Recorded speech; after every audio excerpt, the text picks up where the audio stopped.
by Abhinav. It's called Part of Me Still Lives in Khuri. Abhinav is a traveler who's been visiting different parts of the country in search of stories, cultures and different experiences. Currently in Mcleodganj, he also loves to turn his experiences into poetry. His vision is to make traveling a more fulfilling experience, especially in a country where one can discover something new after every few months. And Vikram will be performing it.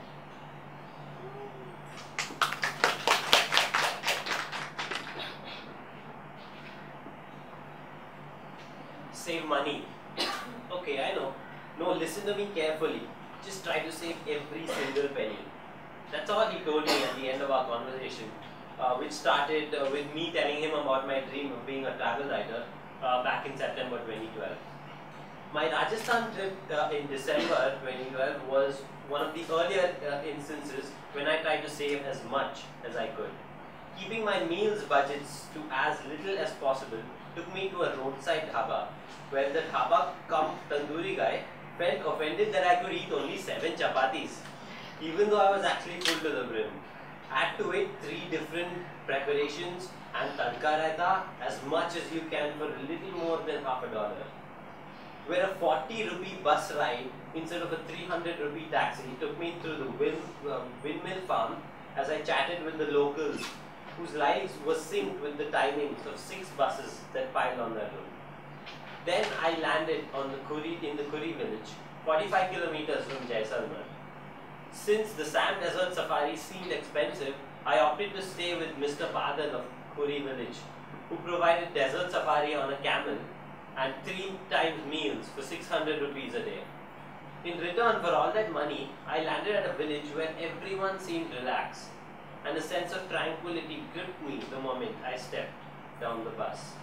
A deserted road, veiled by a dust cloud, was all that remained behind me, while Mr. Badal led the way through the dusty lanes of Khuri village. There wasn't anyone around except the huts and a few smiling kids. Where is everyone? It's afternoon, sleeping of course. Sorry Mr. Badal, I come from a world where people don't even sleep at night.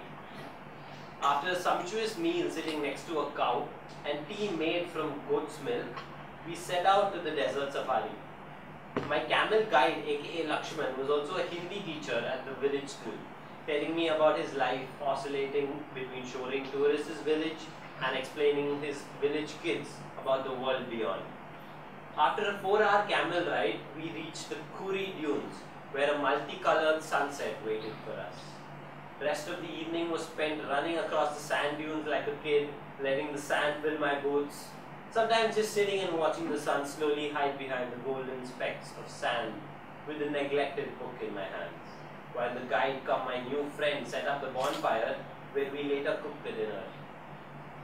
No one ever told me that night falls early on the desert, but maybe I was just tired after having a delicious dinner at 7:30.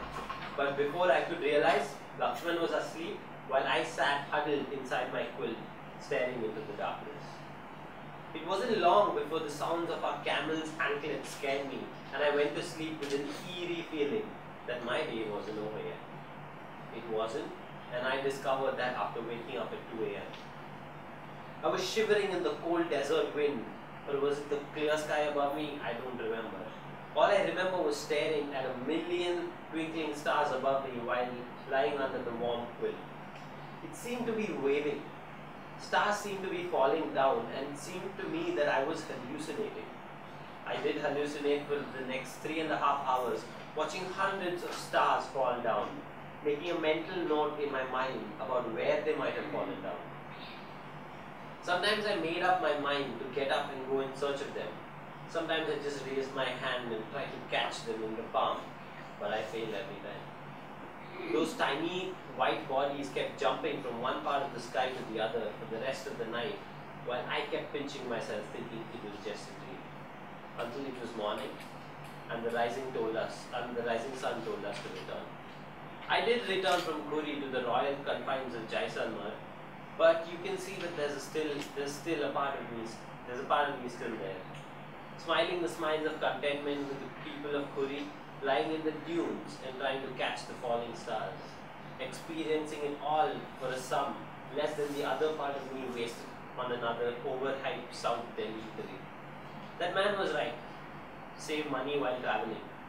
Save money like your life is dependent on it, because in that desperation of saving money on travels, you might land up on the experiences others might miss.